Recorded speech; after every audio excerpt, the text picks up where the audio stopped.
Hello there. My name is Sass Linnekin. I work with resources for organizing and social change, and you probably know that because if you're watching this, likely you've been watching all along. And we are right smack dab in the middle of reading Octavia E. Butler's Parable for the Sower.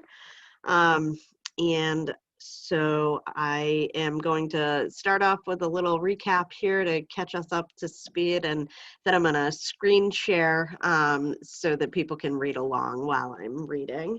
And before I get into my recap, I just wanted to offer a trigger warning for folks who are happening to come into this for a first time. That there's content in this story that includes a lot of descriptions of like graphic violence and sexual assault and that kind of stuff. So if that is something that would cause a problem for you, this probably isn't the story that you would want to follow along with. And with that said, just to catch us up to speed, the story is set in a post-apocalyptic world in the 2020s. It is just like a totally violent place. Climate change is like bearing down. The environment is very difficult to deal with, and there is, problems with access to like clean water, and there is just like all kinds of difficulty with staying safe. And our protagonist in the story is named Lauren, who is an older teenager who has a condition that she calls hyperempathy. And when she describes it, she calls it sharing, which is a condition that causes her to basically experience to a really heightened degree the things that other people around her are experiencing. And she experiences those things physiologically, so whether that be pleasure or pain. And at this point in the story, she has lost her entire family due to different forms of violence. Her father went missing and was never found. The rest of her family either was found or other people saw them getting killed, and a good number of the people in her family were killed when the neighborhood that she was living in was basically torched and pillaged recently, and she ended up taking off from her community at that point, and started traveling north with the only two remaining people that she could find who had been living in the community. Those folks are Harry and Zara.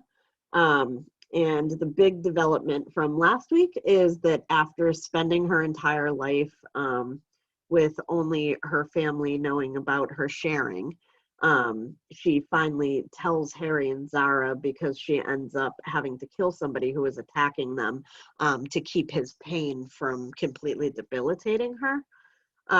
Harry then starts to struggle to trust her because he feels like she was lying because he knew her his whole life. And Zara kind of takes a different bent and is really like offering her comfort, and that really kind of makes their bond grow.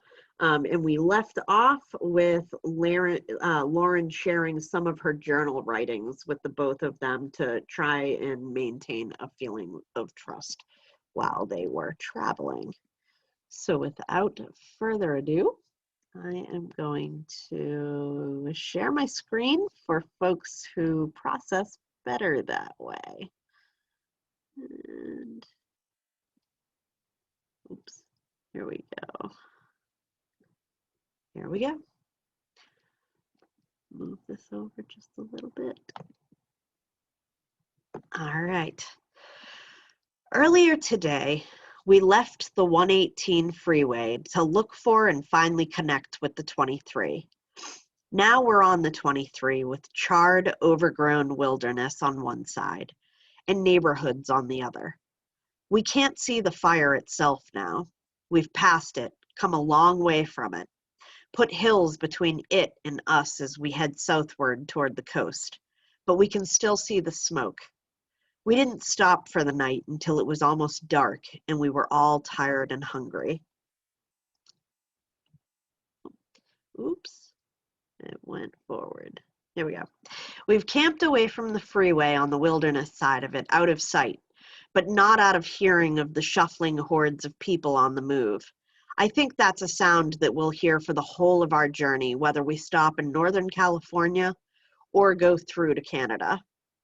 So many people hoping for so much up where it still rains everywhere, and an uneducated person might still get a job that pays in money instead of beans, water, potatoes, and maybe a floor to sleep on. But it's the fire that holds our attention. Maybe it was started by accident, maybe not. But still, people are losing what they may not be able to replace. Even if they survive, insurance isn't worth much these days. People on the highway, shadowy in the darkness, had begun to reverse the flow, to drift northward, to find a way to the fire. Best to be early for the scavenging. Should we go? Zara asked, her mouth full of dried meat. We built no fire tonight. Best for us to vanish into the darkness and avoid guests. We had put a tangle of trees and bushes at our backs and hoped for the best. You mean go back and rob those people? Harry demanded. Scavenge, she said. Take what people don't need no more. If you're dead, you don't need much. We should stay here and rest, I said. We're tired, and it will be a long time before things are cool enough over there to allow scavenging. It's a long way off anyway. Zara sighed. Yeah. We don't have to do things like that anyway, Harry said. Zara shrugged. Every little bit helps. You were crying about that fire a while ago. Uh-huh. Zara drew her knees up against her body.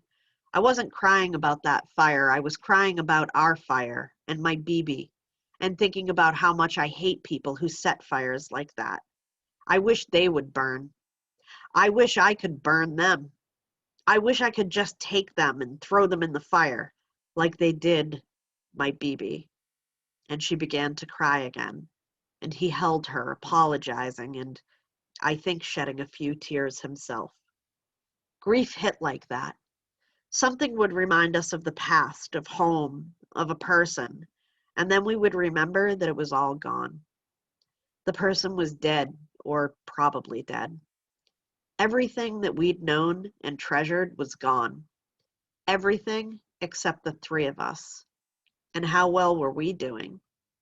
I think we should move, Harry said sometime later. He was still sitting with Zara, one arm around her, and she seemed to welcome the contact. Why? She asked. I want to be higher, closer to the level of the freeway or above it.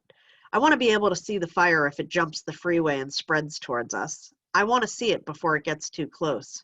Fire moves fast. I groaned. You're right, I said. But moving now that it's dark is risky. We could lose this place and find nothing better. Wait here, he said, and got up and walked away into the darkness. I had the gun, so I hoped he kept his knife handy, and I hoped he wouldn't need it. He was still raw about what happened the night before. He had killed a man. That bothered him. I had killed a man in a much more cold-blooded way, according to him, and it didn't bother me. But my cold-bloodedness bothered him. He wasn't a sharer. He didn't understand that to me, pain was the evil. Death was an end to pain. No Bible verses were going to change that as far as I was concerned. He didn't understand sharing, and why should he? Most people knew little or nothing about it. On the other hand, my Earthseed verses had surprised him and, I think, pleased him a little. I wasn't sure whether he liked the writing or the reasoning, but he liked having something to read and talk about. Poetry, he said this morning as he looked through the pages I showed him. Pages of my Earthseed notebook, as it happened.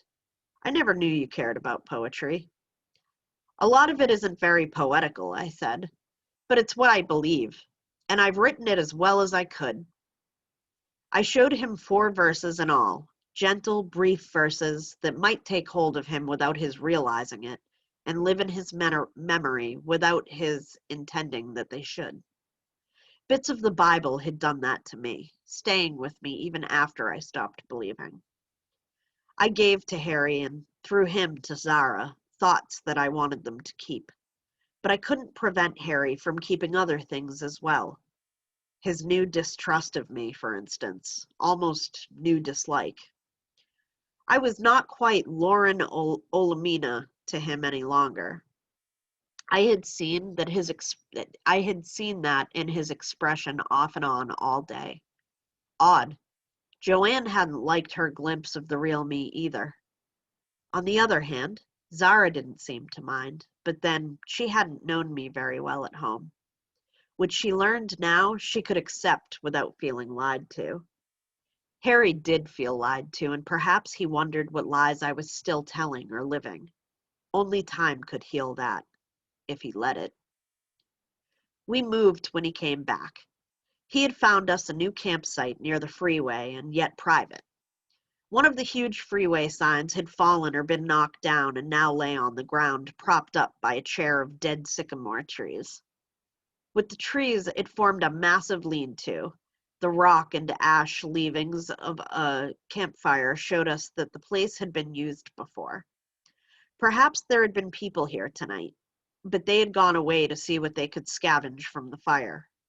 Now we're here, happy to get a little privacy, a view of the hills back where the fire is, and the security, for what it's worth, of at least one wall. Good deal, Zara said, unrolling her sleeping sack and settling down on top of it. I'll take the first watch tonight, okay? It was okay with me. I gave her the gun and lay down, eager for sleep.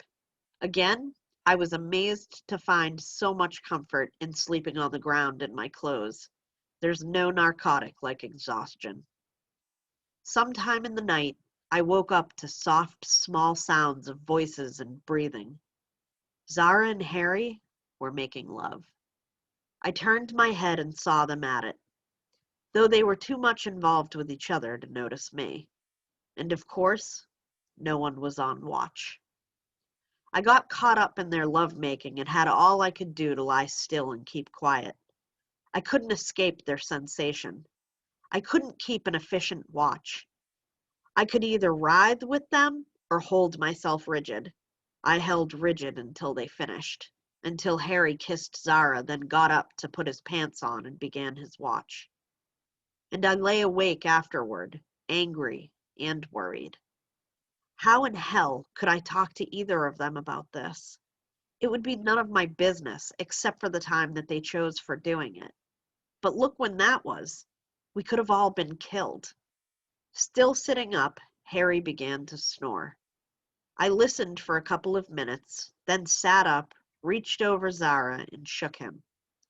He jumped awake, stared around, and then turned toward me. I couldn't see more than a moving silhouette. Give me the gun and go back to sleep, I said. He just sat there. Harry, you'll get us killed. Give me the gun and the watch, and lie down. I'll wake you later. He looked at the watch. Sorry, he said. Guess I was more tired than I thought. His voice grew less sleep-fogged. I'm all right. I'm awake. Go back to sleep. His pride had kicked in. It would be almost impossible to get the gun and the watch from him now. I lay down. Remember last night, I said? If you care about her at all, if you want her to live, remember last night. He didn't answer. I hoped I had surprised him. I supposed I had also embarrassed him. And maybe I had made him feel angry and defensive. Whatever I'd done, I didn't hear him doing any more snoring. Wednesday, August 4th, 2027. Today, we stopped at a commercial water station and filled ourselves and all of our containers with clean, safe water. Commercial stations are best for that. Anything you buy from a water peddler on the freeway ought to be boiled and still might not be safe. Boiling kills disease organisms, but may do nothing to get rid of chemical residue, fuel, pesticide, herbicide, whatever else has been in the bottles that peddlers use. The fact that most peddlers can't read makes the situation worse. They sometimes poison themselves. Commercial stations let you draw whatever you pay for and not a drop more. Right out of one of their taps. You drink whatever the local householders are drinking. It might taste, smell, or look bad, but you can depend on it not to kill you. There aren't enough water stations. That's why water peddlers exist. Also, water stations are dangerous places. People going in have money. People coming out have water, which is as good as money. Beggars and thieves hang around such places, keeping the whores and drug dealers company. Dad warned us all about water stations, trying to prepare us in case we ever went out and got caught far enough from home to be tempted to stop for water.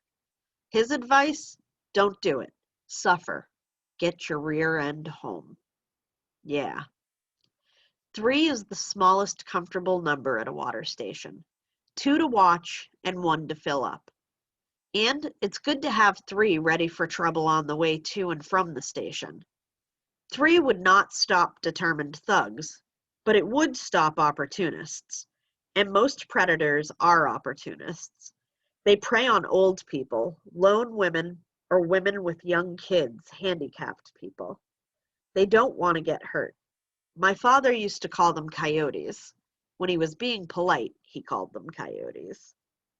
We were coming away with our water when we saw a pair of 2-legged coyotes grab a bottle of water from a woman who was carrying a sizable pack and a baby.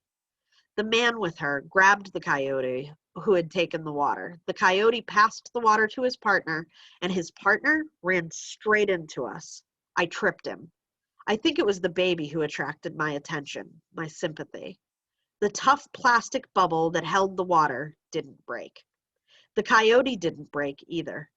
I set my teeth sharing the jolt as he fell in the pain of his scraped forearms. Back home, the younger kids hit me with that kind of thing every day. I stepped back from the coyote and put my hand on the gun. Harry stepped up beside me. I was glad to have him there. We looked more intimidating together.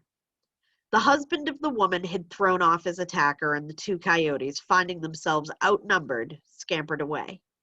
Skinny, scared little bastards out to do their daily stealing. I picked up the plastic bubble of water and handed it to the man. He took it and said, "Thanks, man, thanks a lot." I nodded, and we went on our way. It still felt strange to be called man. I didn't like it, but that didn't matter. "All of a sudden you're a good Samaritan," Harry said, but he didn't mind. There was no disapproval in his voice. "It was the baby, wasn't it?" Zara asked. "Yes," I admitted. "The family, really, all of them together." All of them together. They had been a black man, a Hispanic-looking woman, and a baby who managed to look a little like both of them. In a few more years, a lot of the families back in the neighborhood would have looked like that. Hell, Harry and Zara were working on starting a family like that, and Zara had once observed mixed couples catch hell out here. Yet, there were Harry and Zara, walking so close together that they couldn't help now and then brushing against each other.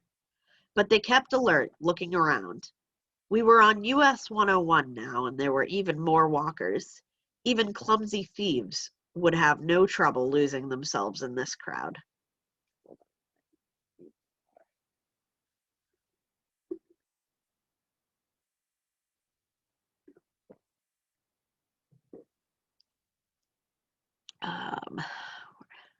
Okay. But Zara and I had a talk this morning during her reading lesson. We were supposed to be working on the sounds of letters and the spelling of simple words. But when Harry went off to the bushes of our designated toilet area, I stopped the lesson. "Remember what you said to me a couple of days ago?" I asked her. "My mind was wandering and you warned me. People get killed on freeways all the time," you said. To my surprise, she saw where I was headed at once. "Damn you," she said, looking up from the paper I had given her. "You don't sleep sound enough, that's all." She smiled as she said it. "You want privacy, I'll give it to you," I said. "Just let me know and I'll guard the camp from someplace a short distance away. You two can do what you want, but no more of this shit when you're on watch." She looked surprised. "Didn't think you said words like that. And I didn't think you did things like last night. Dumb." I know. Fun, though. He's a big, strong boy. She paused. You jealous? Zara! Don't worry, she said. Things took me by surprise last night. I needed something, someone. It won't be like that no more. Okay. You jealous, she repeated. I made myself smile. I'm as human as you are, I said. But I don't think I would have yielded to temptation out here with no prospects, no idea of what's going to happen. The thought of getting pregnant would have stopped me cold. People have babies out here all the time. She grinned at me. What about you and that boyfriend of yours? We were careful. We used condoms. Zara shrugged. Well, Harry and me didn't. If it happens, it happens. It had apparently happened to the couple whose water we had saved. Now they had a baby to lug north. They stayed near us today, that couple. I saw them every now and then. Tall, stocky, velvet-skinned, deep black man carrying a huge pack. Short, pretty, stocky, light brown woman with baby and pack. Medium brown baby, a few months old. Huge-eyed baby with curly black hair. They rested when we rested. They're camped now, not far behind us. They look more like potential allies than potential dangers, but I'll keep an eye on them. Thursday, August 5th, 2027. Late today, we came within sight of the ocean. None of us have ever seen it before, and we had to go closer, look at it, camp within sight and sound and smell of it.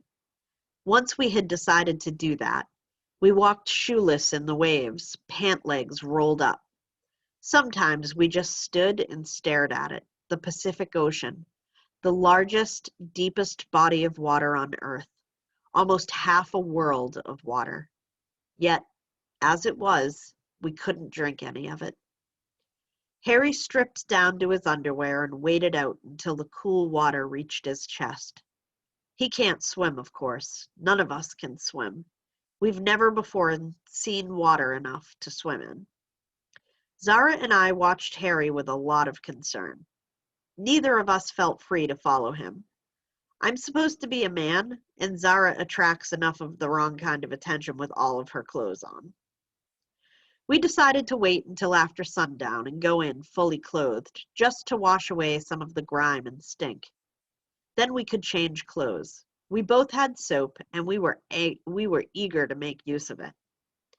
There were other people on the beach. In fact, the narrow strip of sand was crowded with people, though they managed to stay out of each other's way. They had spread themselves out and seemed far more tolerant of one another than they had during our night in the hills. I didn't hear any shooting or fighting. There were no dogs, no obvious thefts, no rape. Perhaps the sea and the cool breeze lulled them. Harry wasn't the only one to strip down and go into the water. Quite a few women had gone out, wearing almost nothing. Maybe this was a safer place than any that we'd seen so far. Some people had tents, and several had built fires. We settled in against the remnants of a small building. We were always, it seemed, looking for walls to shield us. Was it better to have them and perhaps get trapped against them? Or to camp in the open and be vulnerable on every side? We didn't know. It just felt better to have at least one wall. I salvaged a flat piece of wood from the building, went a few yards closer to the ocean, and began to dig into the sand. I dug until I found dampness. Then I waited. What's supposed to happen? Zara asked. Until now, she had watched me without saying anything. Drinkable water, I told her. According to a couple of books I read, water is supposed to seep up through the sand, with most of the sand filtered out of it. She looked into the damp hole. When? She asked. I dug a little more. Give it time, I said. If the trick works, we ought to know about it. It might save our lives someday. Or poison us or give us a disease, she said. She looked up to see Harry coming toward us, dripping wet. Even his hair was wet. You don't look bad naked, she said. He was still wearing his underwear, of course, but I could see what she meant. He had a nice, strong-looking body, and I don't think that he minded our looking at it. and he looked clean, and he didn't stink. I couldn't wait to get into the water. Go ahead, he said. It's sundown. I'll watch our stuff. Go. We got our soap out, gave him the gun, took off our shoes and socks, and went. It was wonderful. The water was cold, and it was hard to stand up in the waves, and the sand kept being drawn away from our feet, even drawn from under our feet.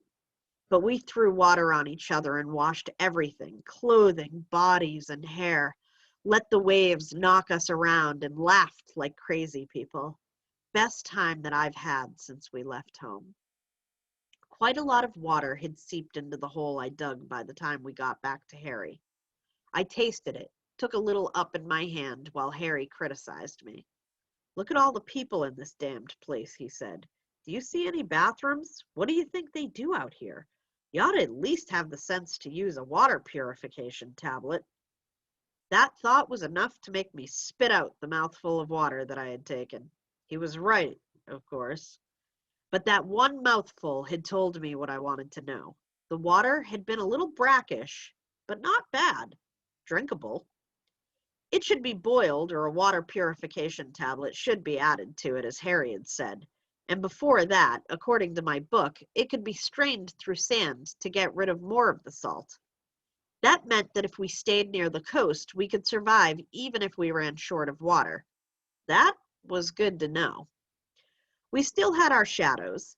The couple with the baby had camped near us, and the woman was now sitting on the sand, nursing her baby, while the man knelt beside his pack, rummaging through it. Do you think they want to wash? I asked Harry and Zara. What are you going to do? Zara responded. Offer to babysit? I shook my head. No, I think that would be too much. Do either of you mind if I invite them over? Aren't you afraid that they're going to rob us? Harry demanded. You're afraid of everyone else. They have better gear than we do, I said. And they have no natural allies around here except us. Mixed couples or groups are rare out here. No doubt that's why they've kept close to us. And you helped them, Zara said. People don't help strangers too much out here, and you gave them back their water. That means you have enough so that you don't have to rob them. So do you mind? I asked again. They looked at each other. I don't mind, Zara said, long as we keep an eye on them. Why do you want them? Harry asked, watching me. They need us more than we need them, I said. That's not a reason. They're potential allies. We don't need allies. Not now, but we'd be damned fools to wait and try to get them when we do need them. By then, they may not be around. He shrugged and sighed. All right, like Zara says, as long as we watch them. I got up and went over to the couple. I could see them straighten and go tense as I approached. I was careful not to go too close or to move too fast. Hello, I said. If you two would like to take turns bathing, you can come over and join us. That might be safer for the baby. Join you, the man said. You're asking us to join you? Inviting you. Why? Why not? We're natural allies, the mixed couple in the mixed group. Allies, the man said, and he laughed. I looked at him, wondering why he laughed. What the hell do you really want? He demanded. I sighed. Come join us if you want to. You're welcome. And in a pinch, 5 is better than 2. I turned and left them, let them talk it over and decide. They coming? Zara asked when I got back. I think so, I said, although maybe not tonight. Friday, August 6th, 2027. We built a fire and had a hot meal last night, but the mixed family did not join us. I didn't blame them. People stay alive out here by being suspicious, but they didn't go away either, and it was no accident that they had chosen to stay near us. It was a good thing for them that they were near us. The peaceful beach scene changed late last night. Dogs came onto the sand. They came during my watch. I saw movement far down the beach and I focused on it. Then there was shouting, screams. I thought it was a fight or a robbery. I didn't see the dogs until they broke away from a group of humans and ran inland. One of them was carrying something, but I couldn't tell what it was. I watched them until they vanished inland. People chased them for a short distance, but the dogs were too fast. Someone's property was lost, someone's food, no doubt. I was on edge after that. I got up, moved to the inland end of our wall, sat there where I could see more of the beach. I was there, sitting still with the gun in my lap when I spotted movement, perhaps a long city block up the beach. Dark forms against pale sand. More dogs, 3 of them. They nosed around the sand for a moment, then headed our way. I sat as still as I could, watching. So many people slept without posting watches. The 3 dogs wandered among the camps, investigating what they pleased, and no one tried to drive them away. On the other hand, people's oranges, potatoes, and grain meal couldn't be very tempting to a dog. Our small supply of dried meat might be another matter, but no dog would get it.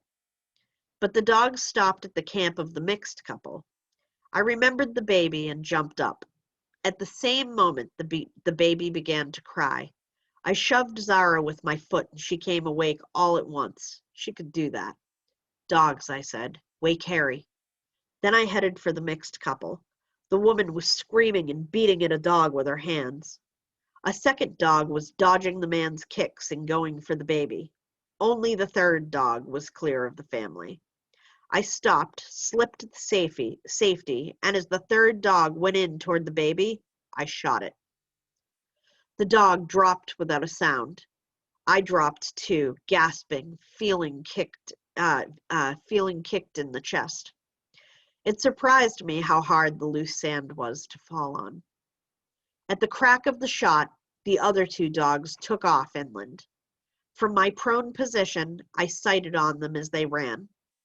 I might have been able to pick off 1 or more of them, but I let them go. I heard enough already. I couldn't catch my breath, it seemed. As I gasped, though, it occurred to me that prone was a good shooting position for me. Sharing would be less able to incapacitate me at once if I shot two-handed and prone. I filed the knowledge away for future use. Also, it was interesting that the dogs had been frightened by my shot. Was it the sound that scared them or the fact that one of them had been hit? I wish I knew more about them.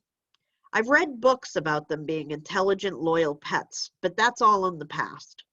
Dogs are now wild animals who will eat a baby if they can. I felt that the dog I had shot was dead. It wasn't moving. But by now, a lot of people were awake and moving around. A living dog, even wounded, would be frantic to get away. The pain in my chest began to ebb.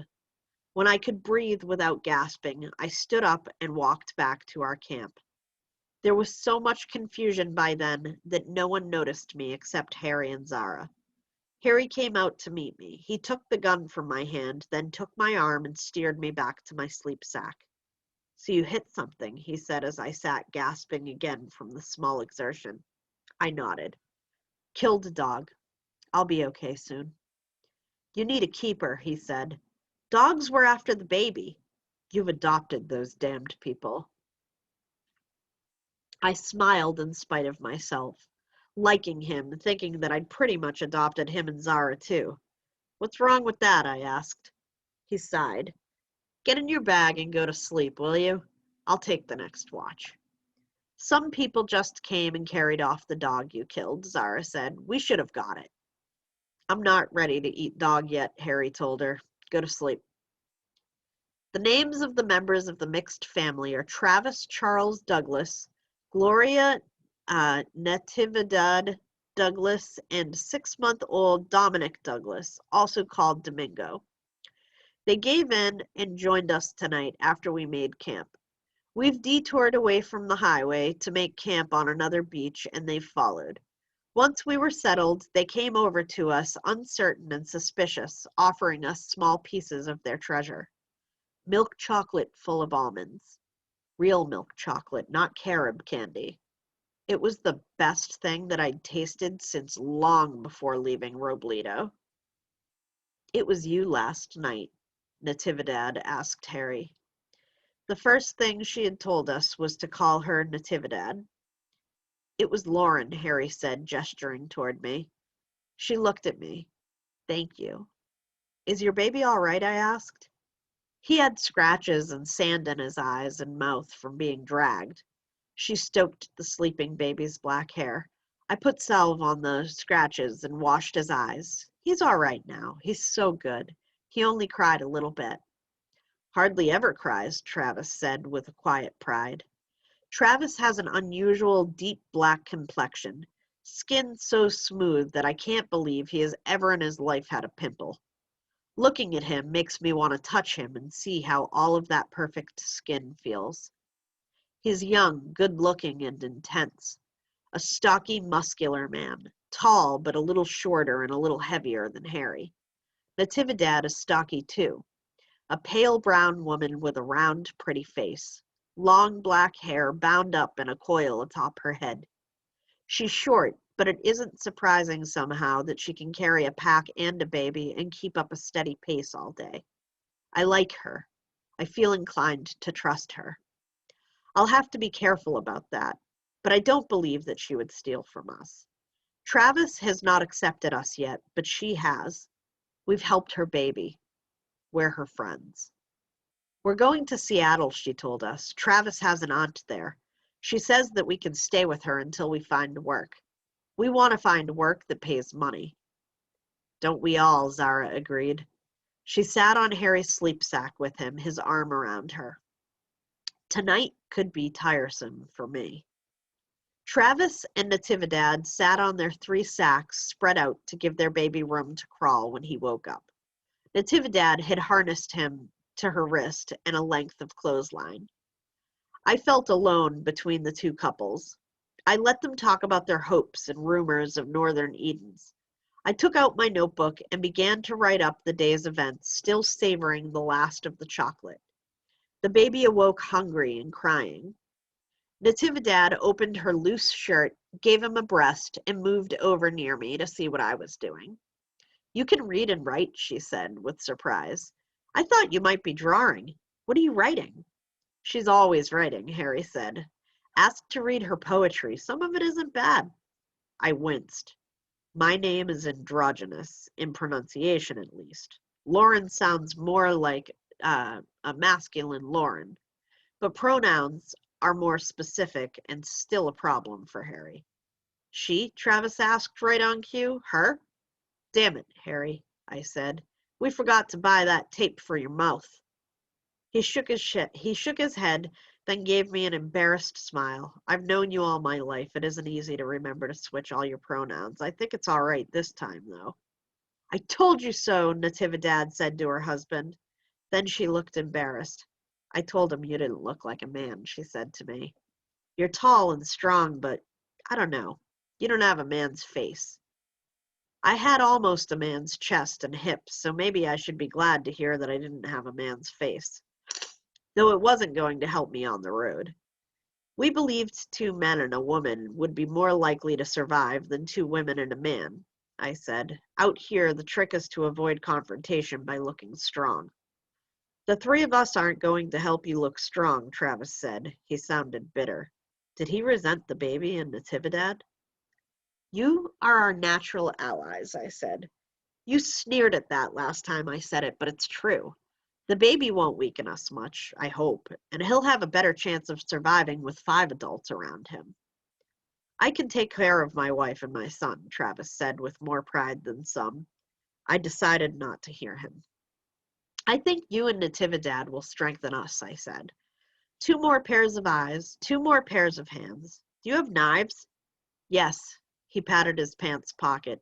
I wish we had guns like you. I wished we had guns, plural, too. But I didn't say so. You and Natividad look strong and healthy, I said. Predators will look at a group like the 5 of us and move on to easier prey. Travis grunted, still non-committal.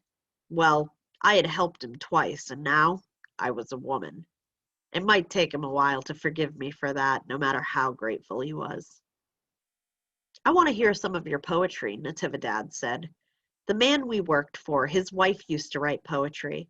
She would read it to me sometimes when she was feeling lonely, and I liked it. Read me something of yours before it gets too dark. Odd to think of a rich woman reading to her maid, which was who Natividad had been. Maybe I had the wrong idea of rich women. But then, everyone gets lonely. I put my journal down and picked up my book of earthseed verses. I chose soft, non-preachy verses, good for road-weary minds and bodies. Take a sip of my water here.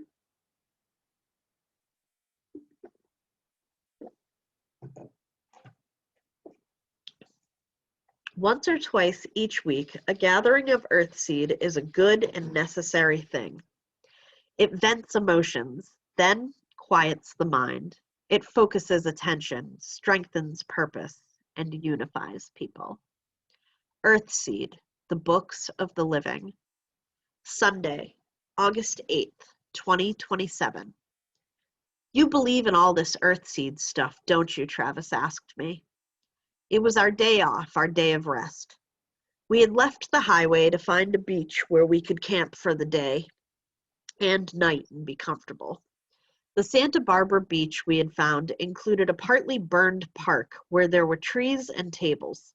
It wasn't crowded, and we could have a little daytime privacy.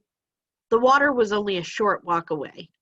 The two couples took turns disappearing while I watched their packs and the baby. Interesting that the Douglases were already comfortable trusting me with all that was precious to them. We didn't trust them to watch alone last night or the night before, though we did make them watch. We had no walls to put our backs against last night, so it was useful to have two watchers at a time. Natividad watched with me, and Travis watched with Harry. Finally, Zara watched alone. I organized that, feeling that it was the schedule that would be most comfortable to both couples. Neither would be required to trust the other too much. Now, amid the outdoor tables, fire pits, pines, palms, and sycamores, trust seems not to be a problem. If you turn your back to the burned portion, which is barren and ugly, this is a beautiful place, and it's far enough from the highway not to be found by the ever-flowing river of people that are moving north. I found it because I had maps, in particular a street map of much of Santa Barbara County. My grandparents' maps helped us explore away from the highway even though many street signs were fallen or gone. There were enough left for us to find beaches when we were near them. There were locals at this beach, people who had left real homes to spend an August day at the beach. I eavesdropped on a few fragments of conversation and found out that much.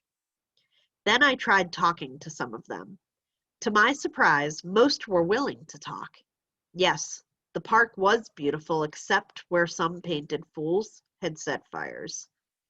The rumors were that they did it to fight the poor, to expose or destroy the goods hoarded by the rich. But a park by the sea wasn't goods. It was open to everyone. Why burn it? No one knew why. No one knew where the fad of painting yourself and getting high on drugs and fire had come from either. Most people suspected that it had begun in Los Angeles, where, according to them, most stupid or wicked things began. Local prejudice. I didn't tell any of them that I was from the LA area. I just smiled and asked about the local job situation. Some people said that they knew where I could work to earn a meal or a safe place to sleep, but no one knew where I could earn money. That didn't mean that there weren't any such jobs, but if there were, they would be hard to find and harder to qualify for. That's going to be a problem wherever we go. And yet we know a lot, the three of us, the five of us. We know how to do a great many things. There must be a way to put it all together and make us something other than domestic servants working for room and board. We make an interesting unit. Water is very expensive here, worse than in Los Angeles or Ventura counties. We all went to a water station this morning. Still, no freeway water sellers for us.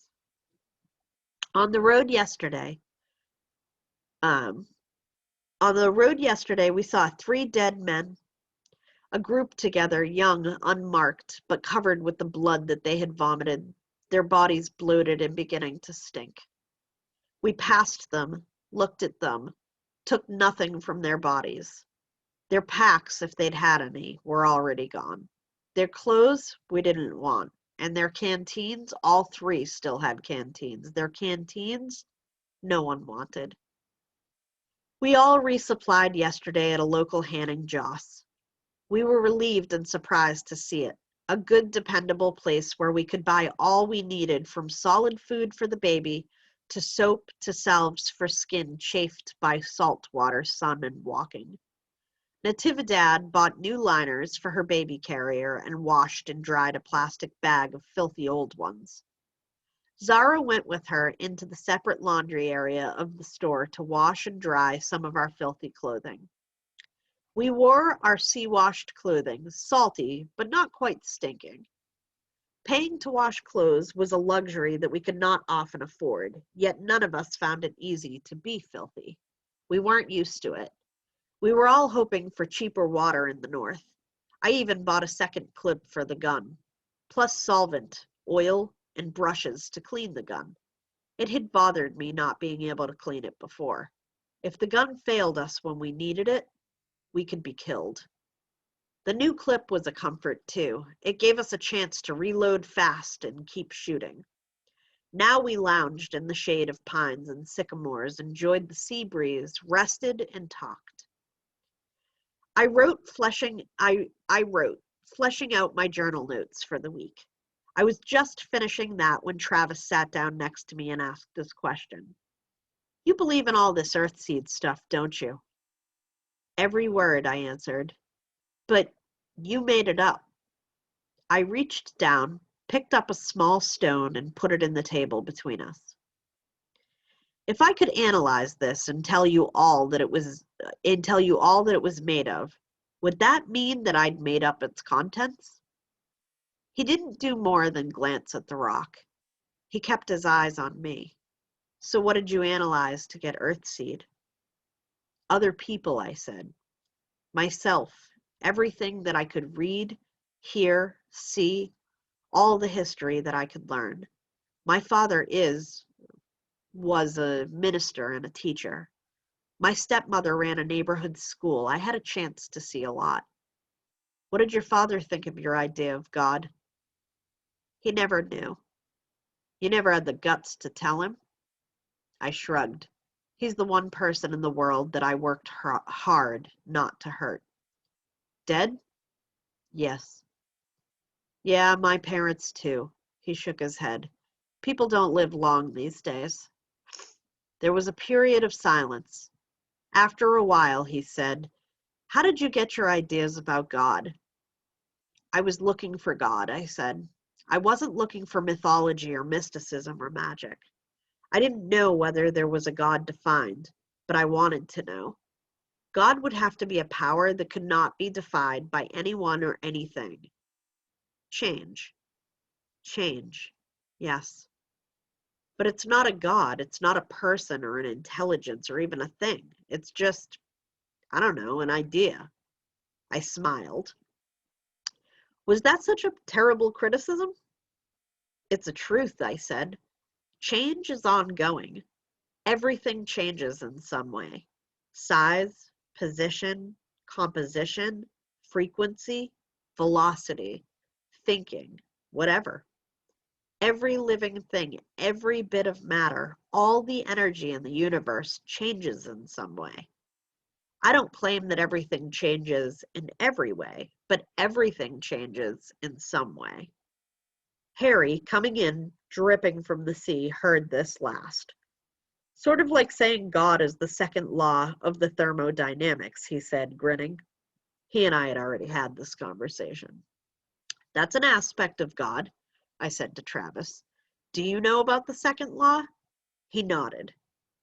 Entropy, the idea that the natural flow of heat is from something hot to something cold, not the other way around. So that the universe itself is cooling down, running down, dissipating its energy. I let my surprise show. My mother wrote for newspapers and magazines at first, he said. She taught me at home. Then my father died and she couldn't earn enough for us to keep the house, and she couldn't find any other work that paid money. She had to take a job as a live-in cook, but she went on teaching me. She taught you about entropy? Harry asked. She taught me to read and write, Travis said. Then she taught me to teach myself. The man she worked for had a library, a whole big room full of books. He let you read them? I asked. He didn't let me near them. Travis gave me a humorless smile. I read them anyway. My mother would sneak them to me. Of course. Slaves did that 200 years ago. They sneaked around and educated themselves as best they could, sometimes suffering, whipping, sale, or mutilation for their efforts. Did he ever catch you or hear her at it? I asked. No. Travis turned to look toward the sea. We were careful. It was important. She never borrowed more than one book at a time. I think his wife knew, but she was a decent woman. She never said anything. She was the one who talked him into letting me marry Natividad. The son of the cook marrying one of the maids. That was like something out of another era, too. Then my mother died, and all Natividad and I had was each other and then the baby. I was staying on as a gardener handyman, but then the old bastard we worked for decided that he wanted Natividad. He would try to watch when she fed the baby. Couldn't let her alone. That's why we left. That's why his wife helped us leave. She gave us money. She knew it wasn't Natividad's fault, and I knew I didn't want to have to kill the guy. So we left. In slavery, when that happened, there was nothing the slaves could do about it, or nothing that wouldn't get them killed, sold, or beaten. I looked at Natividad, who sat a short distance away and spread out sleep sacks, playing with her baby and talking to Zara. She had been lucky. Did she know? How many other people were less lucky? Unable to escape the master's attentions or gain the mistress's sympathies. How far did masters and mistresses go these days toward putting less than submissive servants in their places? I still can't see change or entropy as God, Travis said, bringing the conversation back to Earthseed. Then show me a more pervasive power than change, I said. It isn't just entropy. God is more complex than that. Human behavior alone should teach you that much. And there's still more complexity when you're dealing with several things at once, as you always are. There are all kinds of changes in the universe. He shook his head. Maybe, but nobody's going to worship them. I hope not, I said. Earthseed deals with ongoing reality, not with supernatural authority figures. Worship is no good without action. With action, it's only useful if it steadies you, focuses your efforts, eases your mind. He gave me an unhappy smile. Praying makes you feel better even when there's no action they can take, he said. I used to think that was all God was good for, to help people like my mother stand what they had to stand. That isn't what God is for, but there are times when that's what prayer is for, and there are times when that's what these verses are for. God is change, and in the end, God prevails. But there's hope in understanding the nature of God, not punishing or jealous, but infinitely malleable. There's comfort in realizing that everyone and everything yields to God. There's power in knowing that God can be focused, diverted, shaped by anyone at all. But there's no power in having strength and brains and yet wanting for God to fix things for you or to take revenge for you. You know that. You knew it when you took your family and got the hell out of your boss's house. God will shape us all, every day of our lives. Best to understand that and return the effort. Shape God. Amen, Harry said, smiling. I looked at him, wavered between annoyance and amusement, and let amusement win. Put something on you before you burn, Harry. You sounded like you could use an amen, he said as he put on a loose blue shirt. Do you want to go on preaching, or do you want to eat? We had beans cooked with bits of dried meat, tomatoes, peppers, and onions. It was Sunday. There were public fire pits in the park, and we had plenty of time. We even had a little wheat flour, bread, and the baby had real baby food with his milk instead of mashed or mother chewed bits of whatever we were eating. We'll stop there. Until next week.